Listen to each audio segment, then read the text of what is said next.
The first movie I remember maybe is King Kong. In the US on TV, The Wizard of Oz, King Kong, and Yellow Submarine were always playing on television. So I have very early memories of seeing those movies multiple times, and they all mean a lot to me. And in particular, King Kong, for some reason, evokes a lot of memories. It's probably the first thing I remember seeing. I remember in high school, becoming interested in film as something to do, aspiring to do something professionally, and writing some short films. As a kid, there was a kind of a home movie style writing that we would do where you'd make a silly movie with a Super 8 camera. But in high school, I remember working with some friends and aspiring to do something that we never quite were able to realize, but that was a memory that I recall that it was a short film about a writer, kind of surreal. So that was the beginning of an instinct to think of maybe writing something for a film. There were a few books that I read as a young person.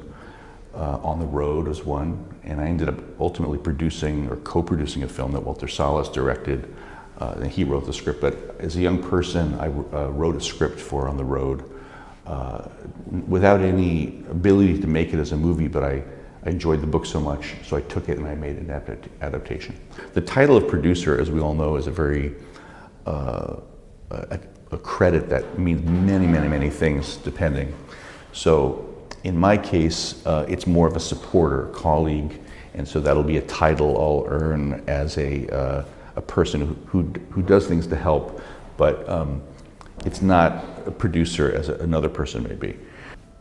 The problem with filmmaking and production, if we're talking about producing, is people often want to do their job too well and to the detriment of the movie. So the makeup person, well, I want an assistant and I need another assistant because I just want to be ready just in case. And so there's a term, just in case, which to me is a bad phrase because it basically means waste.